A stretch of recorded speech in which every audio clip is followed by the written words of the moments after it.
Everybody, Patricia Windrow once again at the Cable Easel, bringing you part 2 of something which I've called primary colors or summer harvest.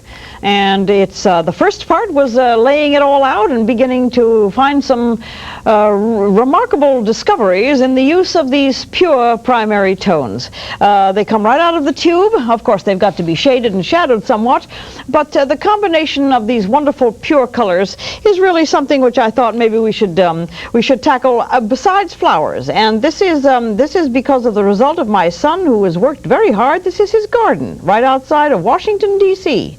So while the government is doing all sorts of interesting and sometimes very strange behavior, he is growing these amazing vegetables within 11 minutes of the Capitol building itself. So much for the background of where I got these. They're available to you, of course, at any time from the local markets, which are one of our other national treasures besides the government, is the supermarket, the American place where you can buy just about anything you want in very sophisticated and comfortable surroundings, everything from music to indirect lighting to free samples of food. Who could think of anything more amazing?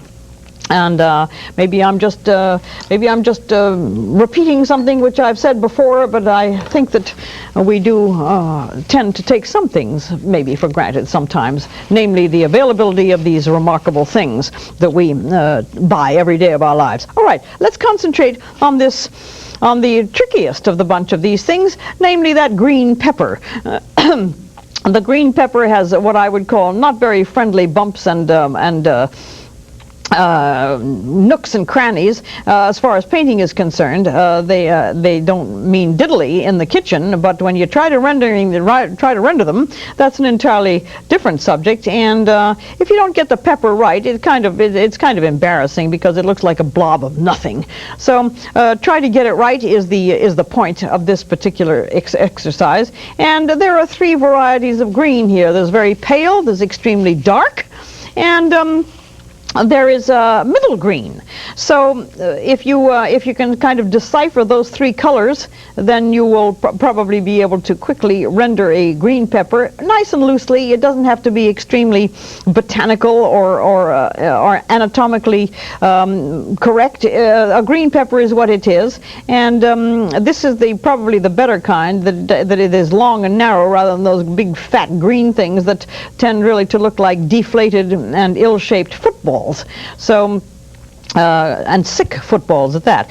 But so much for complaining about what green peppers are hard to paint. When you put them in this composition with the primary colors, it's kind of essential to have this very interesting and, in my opinion, sometimes tricky thing to prepare as well as to paint.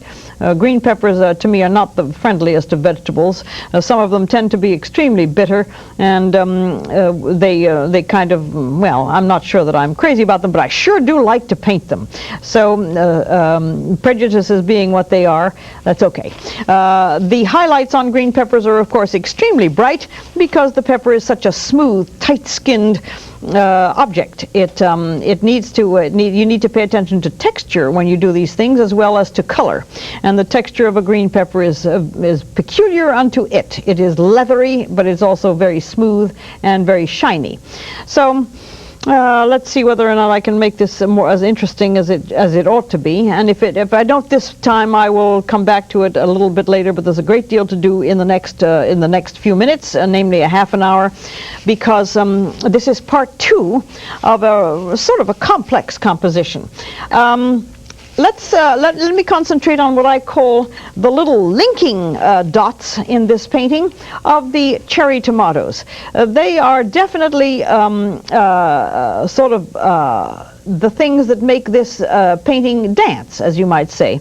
The other ones are very impressive shapes, but these little red dots of color are very well, I hate the term happy forms, but they certainly are, and they are not difficult to render. What you do is to, of course, pay attention to the primary tone of them. These happen to have a little bit of orange in them, and the fact that they do sometimes touch each other. And then there's the highlight. And let me see, there are 4 there. So I'm not going to do more than what I see, because you people are seeing a frozen image of this. And I am seeing it. I'm going to do that later. I'm going to do the green bean after I've done this tomato.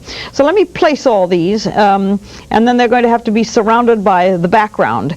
I usually don't like to do backgrounds first. It might have been a thought to do this so that I could have, but I would have to prepare it a great deal in advance and wait for that blue to dry. So I'm going to actually do the painting of the background around all these objects, which of course takes some time, which I may do like Julia Child does. She has a lot of that stuff cooked ahead of time so that when she pulls it out of the oven, it's a voila, and it's already done, but it's been taken some time to do it, which she doesn't apparently think is interesting enough to keep you watching every move that she makes. So she does pull things out of the oven already done, which I may do with this background when we break in the middle of the program. But this is the let me just relieve us of the tedium of doing little dots one right after the other. The introduction immediately of a highlight will tell you that this is a round shape. In other words, a highlight like so tells you that there is something circular there. It happens when you do cherries, and it happens when you do these things, and when you do apples. So there's very little need to do concentrated on the dark side of these things, because they are so brilliant and they pick up so much light that the highlight is really the important part. I will refine these a little bit, but I just want to show you how you can actually proceed rather rapidly with these little dancing motifs.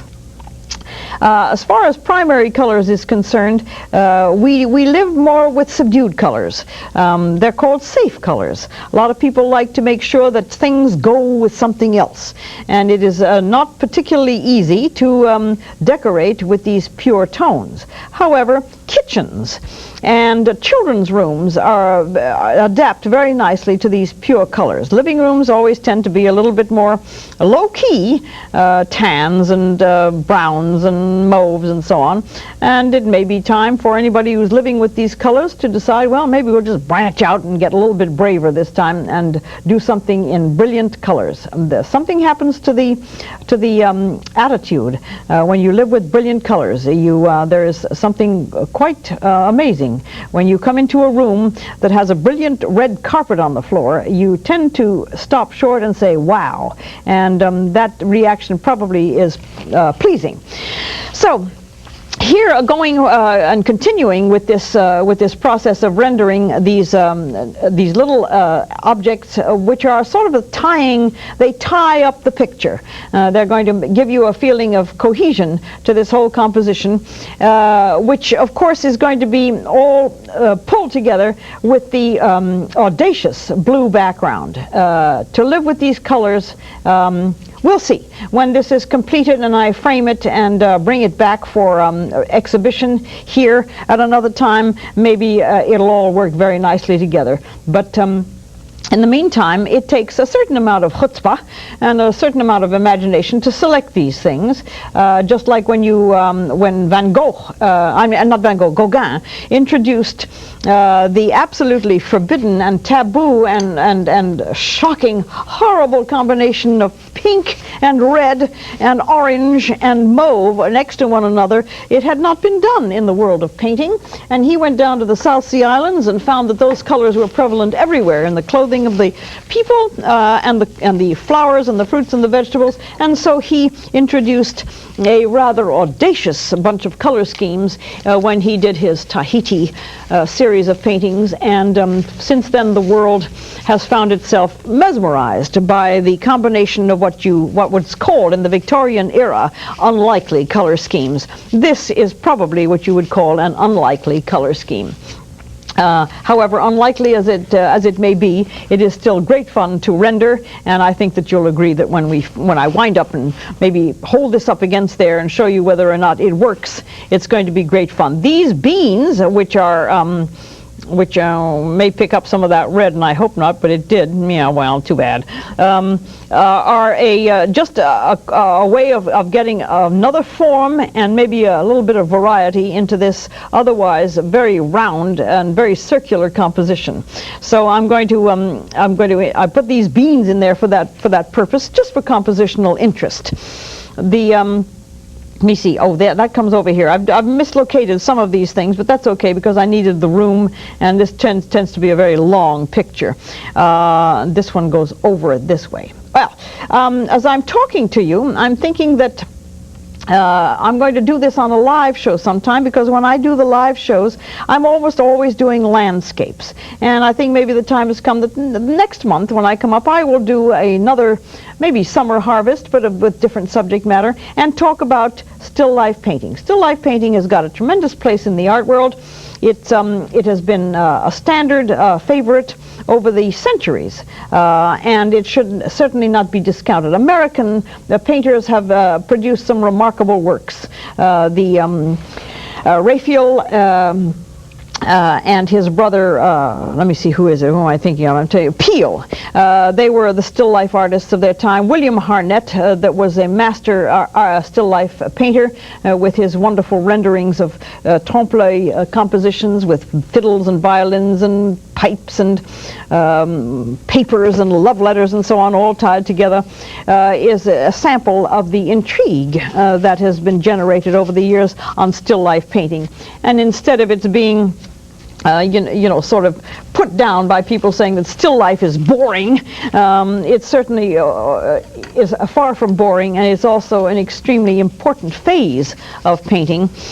Flower paintings, of course, we know are an important phase, but still lives are, such as vegetables and plates and glasses and so on, are vitally important to the art world. Go to the Metropolitan and you will find that just about every painter in the history of painting has at one time or another painted still lives. So with the need to put this background in, and it's becoming extremely clear that the painting can be resolved in the given amount of time, I'm glad to say that I was able to meet this deadline, but some details have to be done at the last minute, and as you can see, I'm going around these objects. I don't usually like to do that because it seems like an enormous expenditure of time, but it gives a nice sort of spontaneous feeling if you have to in fact concentrate and do the tedium of painting around a small object. It's also a very good lesson in discipline. And I think the discipline is something that possibly is not being taught as carefully as I think it ought to in the schools. And the quick fix and the quick answer to all problems is what is sought after. Well, there's no quick fix or quick answer to this problem of getting the background in behind these small objects. You simply do it. And at the same time, you can give shape to those beans, which are sort of wiggly in places. And I've been given a signal that maybe we're going to take a break now. So while I'm continuing this and yammering away at you about things which I hope are of interest to you, I'll take a very short break, and don't go too far. I'll be right back.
again. The denouement of this particular study is coming closer and closer. This is the small foreground details. I think that I've mentioned many times before that the foreground can make or break a picture. If your foreground is no good, and it's one of the most difficult things to do, is the foreground, because that's when everything becomes more and more in focus. You find yourself that you've got a painting which is has been virtually spoiled by a bad foreground. So I put these small objects in the foreground, and I'm painting them as carefully as I can in the given amount of time to give you some feeling about the need to attend to details, which of course when somebody finally views a picture, they have no idea of what went into it.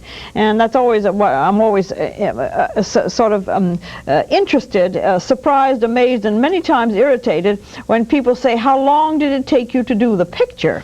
It's very much like saying, how long did it take the doctor to take your appendix out? It's not the length of time, it's the fact that he found out how to do it. And my whole career has been that I'm trying to find out how to do all this stuff. And I think that anybody who picks up paints and begins to work at it begins to realize that finding out how to do it is about 60% of the problem. The interest that this program generates seems to be getting nicer and nicer all the time, either because I talk like a great magpie, or because the subjects that I'm picking up are of interest to people because they are very daily type of subjects. All of these objects that I like to paint and the scenes that I like to paint are available by parking your car by the side of the road. I don't intend anybody to climb the Pikes Peak to go and do a painting from the top of some Colorado mountain. It's all available right here, easily within everybody's reach. And certainly these objects are within everybody's reach. The business of selection is one of the interesting things that people have to understand, that if you are going to paint, certainly it doesn't do you much good to go to an art class, have the art teacher set something up for you and plunk you down in front of it and say, this is what we're going to do today. In my opinion, one of the more important things about learning to paint is learning to figure out yourself what to paint. And certainly to stay away from the business of copying photographs, because that is somebody else's eye took that photograph. It was not your eye that selected it, it was somebody else's eye, and it was somebody else's presence at that scene at that particular time. So selection is one of the things that I'm always trying to stress, and I do not teach anymore because I found that people would come and wait for something to happen, such as me to set up the proverbial wine bottle and eggplant and the lemon and say, this is our composition for today. I want to see people do their own selections and make their own compositions, and from then on the life of the artist begins. You become the creator when you make the selections. I'm also going to think about doing some more people studies, and by that I think I'm probably going to bring in some not live people but busts of people, little statuettes and things, and try to have a lesson on what to observe in the statuette itself, so that placements of noses and eyes can be done without having a living person there being subjected to endless amounts of hours of sitting, and also for the audience who maybe finds that it just takes too long. I'm going to try to simplify the business of portrait painting on my show. I have watched other programs with portrait painting. Some are very good. There's a woman who is broadcasting out of West Virginia. She's quite good. She works from life, and people come in and sit for her, but it takes a tremendous amount of time, and it also tends a little bit to be somewhat tedious, a little bit boring. I'm not quite sure how to solve the problem of doing portraits. I've done them a number of times on this program, but I'm trying to find other ways of doing them also, because I've watched some of those shows and they really are, well, they tend somewhat to lose even my attention. There is something to be said for keeping your audience interested. As you can see, I am now on the verge of coming down to the very last few inches of this very unrelenting blue background, and there are a few things. Let me see. There's a little fellow in here that has to go in, and the rendering as realistically as possible of these beans, because they are now nothing more than green squiggles. I think that anybody who would like to have more information about these paintings, and if you don't want to wait until the Art for Open Lands, I'm going to compile a list and give them to Judy, our secretary here, and anybody who is interested in any of these pictures that I have done can contact me in Virginia. I take them down there and I refine them and I get them ready so that they are actually what you would call in a more finished state.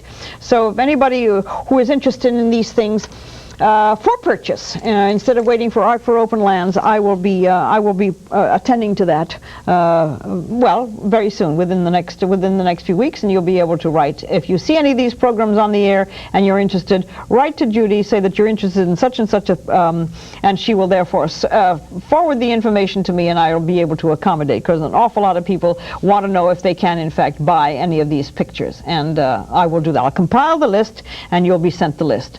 So much for that commercial part of this phase, but it's answering people's questions. When I see them around, they want to know, and it's the only way I can do that is probably by a multiple thing of a mailing list. So there's the information.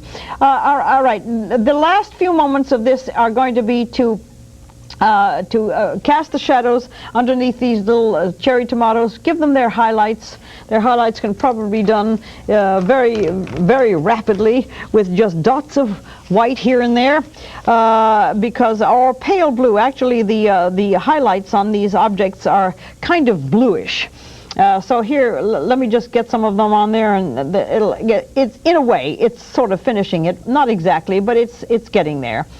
And with a few minutes left, I want to be able to pick this up, as I told you, and see whether or not there's any close resemblance to what I've been doing here. There are 2 or 3 lights on each one of these objects, which more than likely will not happen in your environment because you don't have these great studio overhead lights, but they do shine with multiple highlights here. The green pepper, let me see, it's got a pale green stem. All of these little details have to be done at the last minute. The pale green stem of the green pepper is yonder. And the beans have very little shadow, but just enough to separate them from the others. This little bean has got a shadow underneath here, separating it from that one, and this one sort of has a dark side on that side of it. This one has almost no shadow at all, just a little bit down here, which because they are extremely pale. When I probably refine this, all of these will be slightly smoothed out, a little bit more detailed, but it's no fun to start something like this and then sort of leave you hanging loose without having it pretty much realized. As painters tend to say, I would like to see the painting realized a little better. The need to finish these things, of course, is obvious. The pictures that you see hanging on the wall, for the most part, have come directly off the easel, and then now my task is to take them back to my studio and clean, as you might say, clean them up somewhat. Not much to be done, because I don't want to lose the spontaneity and I don't want to lose the freshness of it, which happens when you rework something and there's too much reworking on them. But there certainly has to be a little bit of attention paid to some of the major blunders that take place when you're working as fast as this. The signal has come. This rather brilliant still life is staring at me from my canvas in front of me with all of these colors, and I think that I will do what I said I'd do. I think I'll just pick it up now and hold it up against the background, against the still life, and see whether or not there's anything that really has been faithful to it. Let me just see if this works. I hope it does, and if it does, I shall be queen of the day. Well, there is the two subjects, and well, it's okay. There are some rough spots. The green pepper needs maybe a little bit of work, but for the most part, that's kind of a a nice thing to be able to see that you can render such a complex still life fairly close to the colors. The tomato that I did is a little bit big, but I was carried away with my son's talent as a gardener. Anyway, there you have a primary color experiment and study. I hope that it was interesting enough for you to want to do the same kind of thing. Not exactly these things, but to find things within your reach that have these wonderful pure tones. Of course, you sign your work whenever you finish it. And I'll sign this one before I finish it, but it's always nice to do it in your own handwriting and down usually in the right-hand corner, because that's where you look for the signature of an artist. Sometimes the artist signs it on another side because the landscape or whatever the study is does not allow for the detail of a signature, but for the most of the time they are found on the lower right-hand corner. Well, I hope that you were interested in this. I sure was interested in doing it. Be sure that you try to tune in, if you saw part 1, to tune in on this part, which is part 2, and see the final conclusion. Thanks for watching. This is me, Pat Windrow. Bye-bye.